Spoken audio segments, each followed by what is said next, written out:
kami memperkenalkan diri, kami dari kelompok 2, kelas B, manajemen proyek. Di sini kami akan mempresentasikan jurnal kami, artikel kami yang berjudul Performance Evaluation of Machine Learning for Software Project Effort Prediction Based on Kokomo Dataset. Di sini nama saya Muhammad Iqbal Urmudan Alasmi dengan NIM 040. Untuk jurnal ini, kami membuat jurnal yang membahas tentang estimasi usaha untuk proyek perangkat lunak. Kenapa? Karena ini sangat penting dalam manajemen proyek teknologi informasi. Model biaya konstruktif atau Kokomo telah banyak digunakan untuk memprediksi usaha, biaya, dan jadwal proyek perangkat lunak berdasarkan parameter seperti Kilo Line of Code atau KLOC. Namun, kemajuan teknologi informasi dan ketersediaan data yang lebih kompleks memerlukan metode yang lebih modern dan adaptif. Studi ini bertujuan untuk mengevaluasi kinerja beberapa teknik pembelajaran mesin seperti random forest, naive bayes, dan logistic regression dalam memprediksi usaha proyek perangkat lunak menggunakan dataset Kokomo.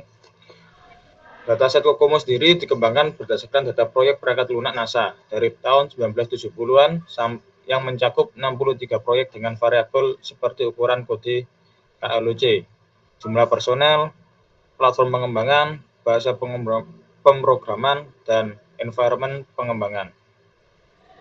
Studi ini menggunakan langkah-langkah pra-processing data seperti penanganan nilai yang hilang, pemilihan fitur, dan normalisasi data untuk memastikan bahwa model machine learning dapat menangani data yang kompleks dengan efektif. Hasil studi menunjukkan logistic regression memberikan kinerja terbaik dengan akurasi tertinggi, kemudian random forest dan naive bayes. Logistic regression mencapai akurasi 83,3%, sementara random forest dan naive bayes masing-masing mencapai 75%. Meskipun random forest dan naive bayes menunjukkan kinerja yang kompetitif, logistic regression unggul dalam metrik penting seperti presisi dan recall. Dengan demikian, studi ini menunjukkan bahwa teknik pembelajaran mesin atau machine learning dapat meningkatkan akurasi prediksi usaha proyek perangkat lunak dibandingkan dengan model Kokomo. Temuan ini diharapkan dapat membawa wawasan baru bagi praktisi dan peneliti dalam estimasi usaha proyek perangkat lunak, mendorong adopsi teknik yang lebih akurat dan efisien. Selanjutnya, bab introduction akan dijelaskan teman saya. Saya Nazlawan Said ini dengan NIM 052. Saya akan menjelaskan bagian introduction. Yang pertama yaitu latar belakang. Estimasi usaha proyek perangkat lunak merupakan salah satu aspek penting dalam manajemen proyek teknologi informasi. Teknik tradisional seperti Kokomo telah digunakan secara luas untuk memperkirakan usaha, biaya, dan jadwal proyek perangkat lunak. Kokomo menggunakan berbagai parameter seperti ukuran proyek yang diukur dalam kilo lines of code atau KLOC, serta faktor-faktor lain yang mempengaruhi kompleksitas dan produktivitas. Namun dengan kemajuan dalam teknologi informasi dan ketersediaan data yang lebih kompleks, muncul kebutuhan untuk metode yang lebih modern dan adaptif. Teknik machine learning yang mampu mengolah data dalam jumlah besar dan kompleks menawarkan potensi besar untuk meningkatkan akurasi prediksi usaha proyek perangkat lunak dibandingkan metode tradisional. Selanjutnya, poin pentingnya prediksi usaha yang akurat. Akurasi dalam prediksi usaha sangat penting dalam manajemen proyek perangkat lunak karena berhubungan langsung dengan alokasi anggaran, penjadwalan, dan manajemen sumber daya. Prediksi yang tidak akurat dapat mengakibatkan dua hal yang merugikan, yaitu over budgeting dan under budgeting. Over budgeting itu terjadi ketika prediksi usaha melebihi kebutuhan aktual, sementara under budgeting terjadi ketika prediksi usaha lebih rendah dari kebutuhan aktual. Selain itu, prediksi yang akurat juga membantu dalam perencanaan yang lebih baik dan meningkatkan kepercayaan stakeholder terhadap manajemen proyek. Dalam lingkungan bisnis yang kompetitif, kemampuan dan memprediksi usaha dengan akurat dapat memberikan keunggulan strategis dan operasional. Selanjutnya akan dilanjutkan oleh teman saya.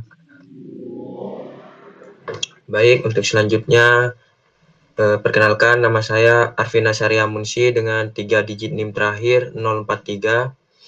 Di sini saya akan menjelaskan poin C, tinjauan dan signifikansi.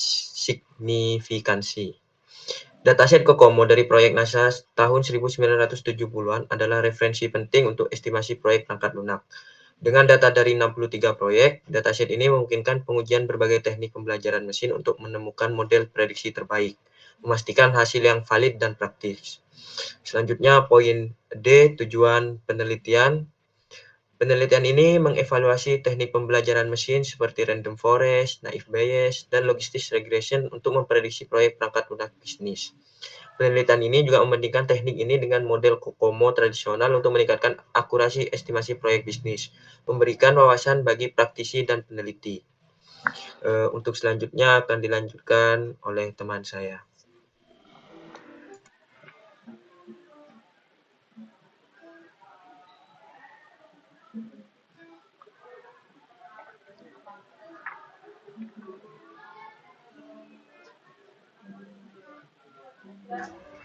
Baik, saya Friska Yuni Adelia Putri dengan NIM 3 digit NIM terakhir 048.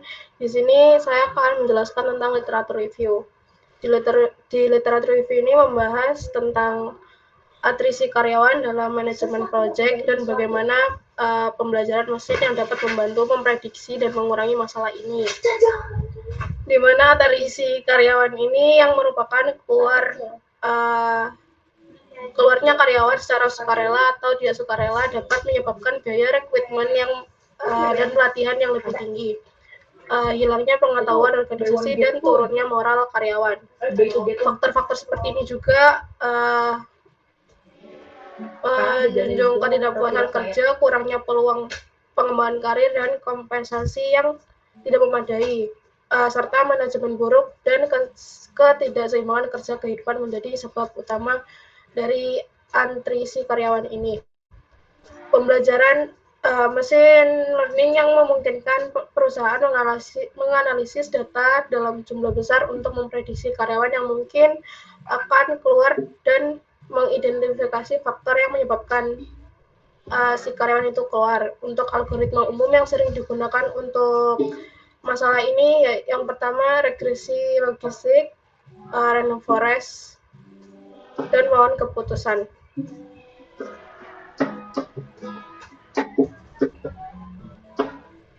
Untuk selanjutnya akan disampaikan oleh teman saya.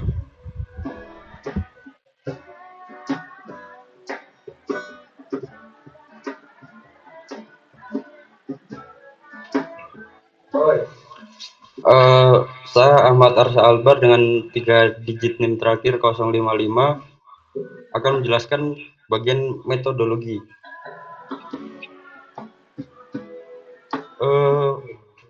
COCOMO merupakan salah satu model kuantitatif yang paling banyak digunakan untuk memprediksi biaya dan waktu yang dibutuhkan untuk mengembangkan perangkat lunak.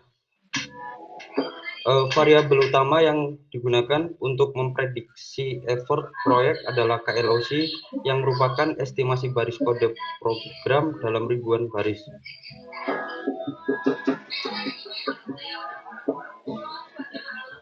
Semakin besar KLOC, semakin besar pula effort yang dibutuhkan.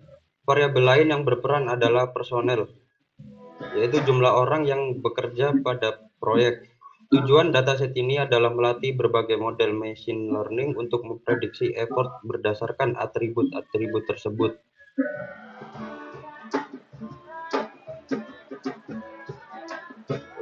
Untuk yang B, data pre-processing step.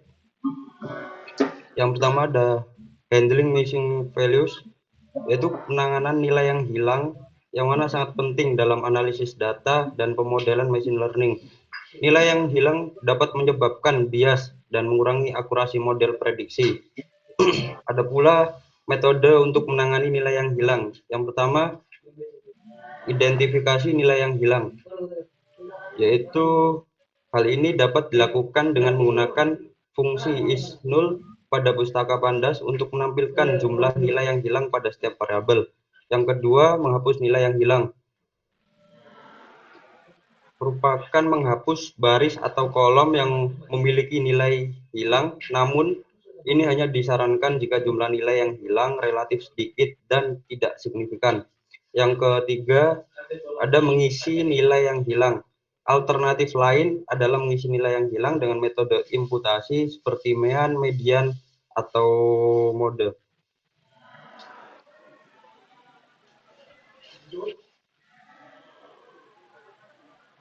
Yang kedua ada fitur selection. Dilakukan untuk memilih variabel yang paling relevan dan signifikan dalam prediksi target variabel. Dalam hal ini, effort. Dua metode utama yang digunakan untuk seleksi fitur adalah yang pertama, matriks korelasi. Digunakan untuk melihat hubungan antara variabel independen dengan variabel target. Yang kedua, pentingnya fitur menggunakan random forest. Algoritma random forest digunakan untuk menentukan pentingnya setiap fitur. Fitur memiliki nilai penting yang tinggi dianggap lebih relevan. Yang ketiga ada data normalization. Diperlukan untuk memastikan bahwa semua fitur berada dalam skala yang sama. Ini penting karena beberapa algoritma machine learning sensitif terhadap skala data. Ada pula dua teknik utama untuk normalisasi data adalah yang pertama min-max scaling, yaitu teknik mengubah skala fitur sehingga berada dalam rentang 0 hingga 1. Yang kedua standarisasi, yaitu mengubah skala fitur sehingga memiliki mean 0 dan standar deviasi 1. Untuk selanjutnya akan dilanjutkan oleh teman saya. Saya akan melanjutkan bagian machine learning metodenya. Perkenalkan, nama saya Eka Novita Subroto dengan 3 digit NIM terakhir 056. Di sini dalam penelitian ini kami menggunakan 3 metode, yaitu random forest, naive bayes, dan yang terakhir adalah logistic regression. Untuk random forest sendiri adalah algoritma yang menggunakan metode pemisahan biner rekursif untuk sampai pada node terakhir dalam struktur pohon berdasarkan pohon klasifikasi dan pohon regresi. Random forest sendiri dikenalkan oleh Breiman pada tahun 2001 yang menunjukkan beberapa keunggulan.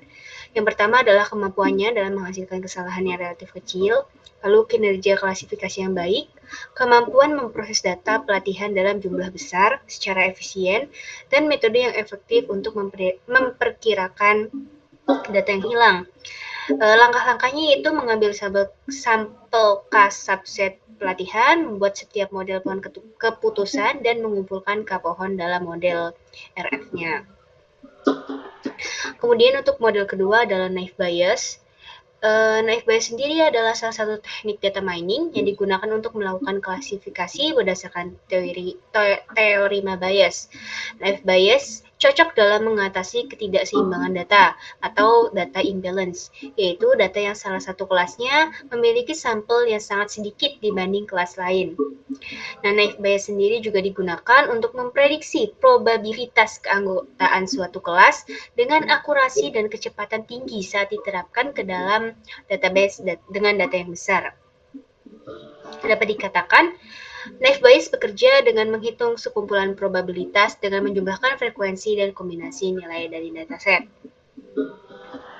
Salah satu keunggulan dari naive bayes adalah hanya memerlukan jumlah data pelatihan yang sedikit untuk menentukan estimasi parameter yang dibutuhkan dalam proses klasifikasi.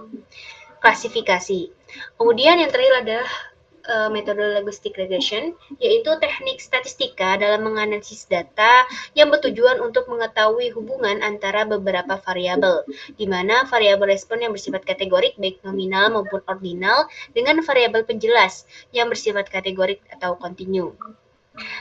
Secara khusus regresi logistik yang digunakan pada penelitian ini adalah regresi logistik biner, yaitu salah satu pendekatan model matematis yang digunakan untuk menganalisis hubungan beberapa faktor dengan sebuah variabel yang bersifat biner, yaitu variabel yang terdiri dari 2 kategori.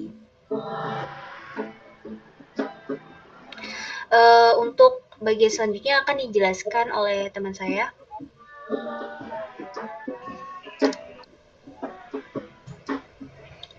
Ya, bagian penjelasan eksperimen and result akan dijelaskan oleh saya. Perkenalkan, nama saya Ramadan Rinanda dengan 3 digit NIM terakhir 071. Untuk A, implementation detail of each machine learning method. Yang pertama yaitu regresi logistik. Regresi logistik diimplementasikan sebagai model klasifikasi biner menggunakan dataset COCOMO. Ini adalah metode statistik untuk menganalisis dataset di mana ada satu atau lebih variabel independen yang menentukan hasil. Yang kedua yaitu naive Bayes multinomial. Naive Bayes multinomial digunakan untuk tugas klasifikasi dengan dataset COCOMO. Ini adalah pengklasifikasi probabilitas berdasarkan teorema Bayes dengan asumsi independensi yang kuat antara fitur-fitur. Yang ketiga yaitu random forest. Random forest digunakan sebagai metode pembelajaran ensemble untuk klasifikasi pada dataset COCOMO. Ini beroperasi dengan membuat banyak pohon keputusan selama pelatihan dan menghasilkan kelas yang merupakan model dari kelas-kelas klasifikasi atau prediksi rata-rata regresi dari pohon-pohon individual. Yang B, metrik kinerja yang digunakan untuk evaluasi. Yang pertama yaitu mean absolute error. Metrik ini mengukur rata-rata kesalahan absolut antara nilai-nilai yang diprediksi dan aktual. Ini memberikan gambaran tentang magnitudo rata-rata kesalahan dalam prediksi. Yang kedua yaitu mean square error. MSE mengukur rata-rata dari kuadrat kesalahan. Ini menekankan kesalahan yang lebih besar karena istilah kuadrat membuatnya berguna untuk menghukum kesalahan besar lebih berat daripada yang lebih kecil. Yang ketiga yaitu score R square. Mengindikasikan proporsi dari varian pada variabel dependen yang dapat diprediksi dari variabel independen. Ini memberikan wawasan tentang seberapa baik model cocok dengan data. Selanjutnya akan dijelaskan oleh teman saya. Nama saya Asrul Mahali, NIM 3 digit terakhir 063.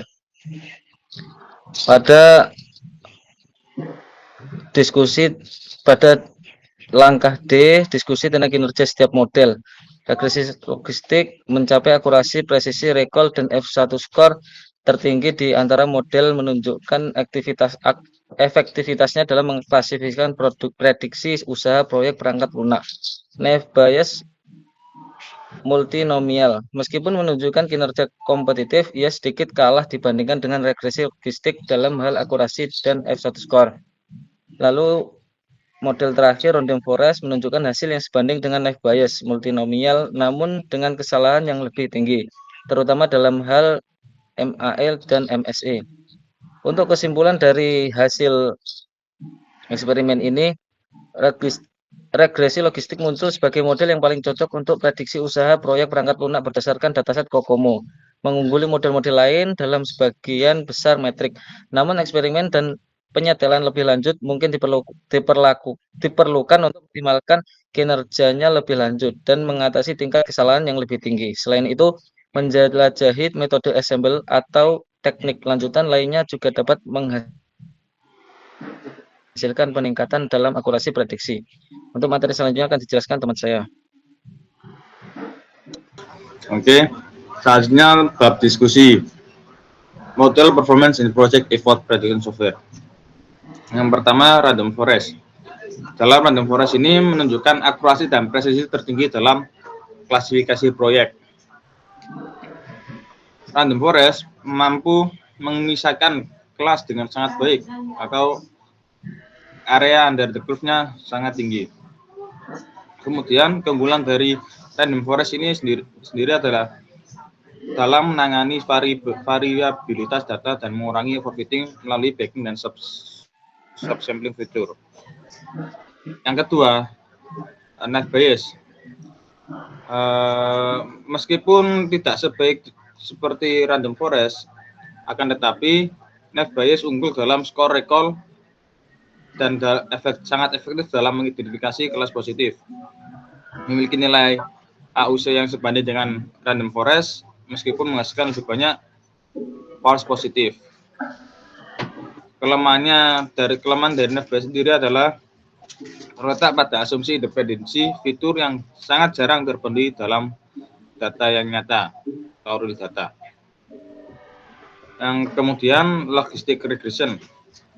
Logistic regression sendiri kinerjanya lebih rendah dibandingkan dengan dua algoritma sebelumnya seperti random forest maupun naive Bayes. Akan tetapi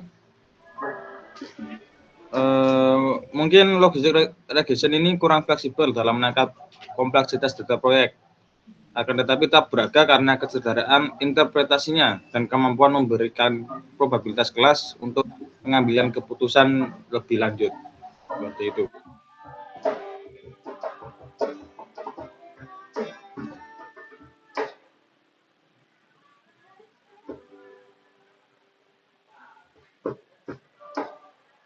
Dengan 3 digit yang terakhir 073.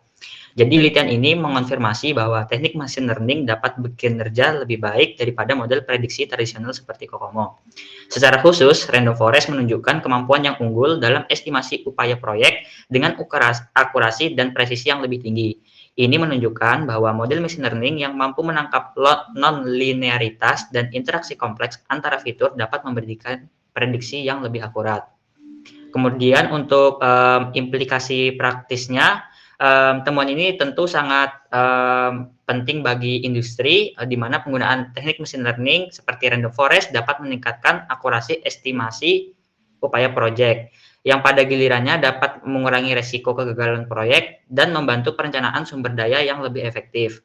Kemudian, Naive Bayes juga menawarkan keunggulan dalam identifikasi kelas positif yang bisa bermanfaat dalam konteks di mana recall lebih kritis daripada precision.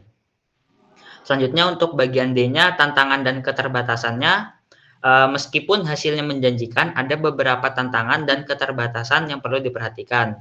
Yang pertama, keterbatasan data, di mana kualitas dan kuantitas data yang digunakan dalam pelatihan model sangat mempengaruhi kinerja prediksi. Data yang lebih beragam dan kaya fitur dapat meningkatkan akurasi model. Kemudian, tantangan yang kedua ialah pemilihan fitur. Proses pemilihan fitur yang relevan dan berpengaruh sangat penting untuk meningkatkan kinerja model. Fitur yang tidak relevan dapat menyebabkan kebisingan dan mengurangi akurasi yang lainnya. Dan selanjutnya yang terakhir ialah overfitting. Meskipun Random Forest memiliki mekanisme untuk mengurangi overfitting, namun tidak dapat menutup kemungkinan risiko ini tetap perlu dikelola melalui validasi dan pengaturan hyperparameter yang tepat. Kemudian untuk kesimpulannya akan dilanjutkan oleh rekan saya. Baik, perkenalkan saya Ali Prasunatimi dengan 3 digit yang terakhir 059. Untuk kesimpulan dari penelitian ini adalah dalam penelitian ini membandingkan 3 metode, yaitu Random Forest, Naive Bayes, dan regresi dan logistic regression. Hasilnya yaitu Random Forest menunjukkan bahwa teknik yang paling unggul dengan akurasi dan presisi yang tinggi serta nilai AUC yang sangat baik. Keunggulan Random Forest dalam menangani variabilitas data dan mengurangi overfitting menjadikannya pilihan terbaik dalam hal klasifikasi proyek. Di sisi lain, Naive Bayes menonjol dalam skor recall yang menunjukkan kemampuannya dalam mengidentifikasi kelas-kelas positif. Namun, Naive Bayes tidak memiliki kinerja sebaik Random Forest dalam hal akurasi dan presisi. Hal ini mungkin disebabkan oleh asumsi independensi antar fitur yang digunakan oleh Naive Bayes yang tidak selalu terpenuhi dalam data nyata. Sedangkan logistic regression menunjukkan kinerja yang lebih rendah daripada seluruh aspek yang dievaluasi. Model logistic regression mungkin kurang fleksibel untuk menangkap kompleksitas data upaya proyek. Meskipun model tersebut masih memiliki nilai dan interpretasi dan penggunaan probabilitas kelas. Dibandingkan dengan model prediksi tradisional seperti COCOMO, teknik pembelajaran mesin, khususnya Random Forest, memberikan perkiraan upaya proyek yang lebih akurat. Implikasinya bagi industri adalah penggunaan teknik pembelajaran mesin dapat mengurangi risiko kegagalan proyek dan membantu perencanaan sumber daya yang lebih efektif. Namun ada beberapa tantangan dan keterbatasan yang perlu diatasi, termasuk kualitas dan kuantitas data, pemilihan fitur yang relevan, dan risiko overfitting. Untuk menangani tantangan ini memerlukan perhatian khusus melalui pengumpulan data yang beragam, pemilihan fitur yang cermat, dan pengaturan hyperparameter yang tepat.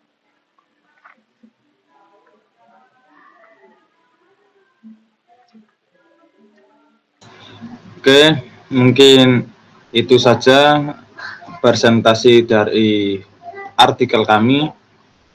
Kurang lebihnya mohon maaf. Billahi fisabilillah fastabiqul khairat. Wassalamualaikum warahmatullahi wabarakatuh. Waalaikumsalam.